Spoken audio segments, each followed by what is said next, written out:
You've probably seen headlines that most mortgages, or 70% of mortgages, are renewing around 2025, 2026, and it can sound like everyone is about to hit the wall.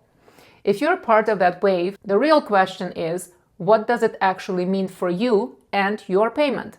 Let's break it down. A big chunk of those renewals are people who bought before or around the 2021-2022 peak, locked in very cheap 5-year rate, have been paying down their principal faster over those 5 years because so much of each payment went to principal, not interest. Some of those owners also purchased well before 2021 and are now on their second, third, or even fourth 5-year term, with mortgage balances much lower than when they started. So yes, many mortgages are renewing into higher rates than before, but that does not automatically mean people are in crisis or that the market is going to hell. At renewal, a few things are in play. Your rate is likely higher than your old one. Your mortgage balance is lower than when you started. You've already chipped away at the meaningful chunk of your principal. In real life, that shows up like this. Some households see a noticeable jump and need a plan. Some see a smaller change that they feared, and some see very little change or even a slight drop in the monthly payments. Some owners also use renewal as a chance to refinance and take some equity out to cover other goals and obligations. That's a separate decision and a good reason to sit down with a mortgage professional and see exactly where you stand. The impact is decided by your specific mortgage, your income, and your options at renewal, not by a national headline. Now, what to do if your renewal is coming up?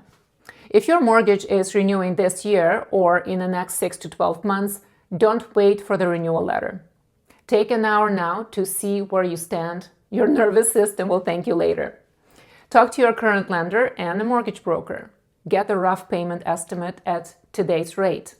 Ask about your options for term and amortization. Clarify the process requirements and paperwork, whether you renew with the same lender or refinance with a new one. Remember, banks and lenders compete with each other, so ask for a discretionary rate, as posted rates are meant for marketing. You don't have to accept the first number you see in a letter. Once you know the steps and the payment range, renewal becomes something you can plan and prepare for. How renewal connects to, is it a good time to buy?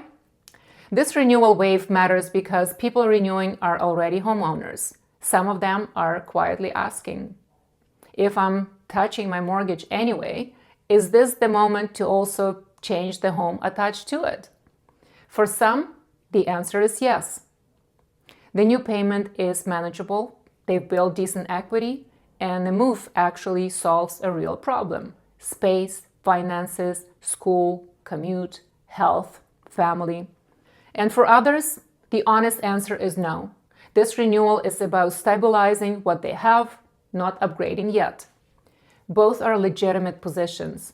Looking at renewal this way shifts the questions from, will 60 to 70% of mortgage crash the market, to what does my renewal look like and how does that fit into my 3 to 10-year plan? That's the lens that belongs in a 2026 buy or wait decision. Your timing, your payment, your tolerance for risk, not the headline written for the entire country.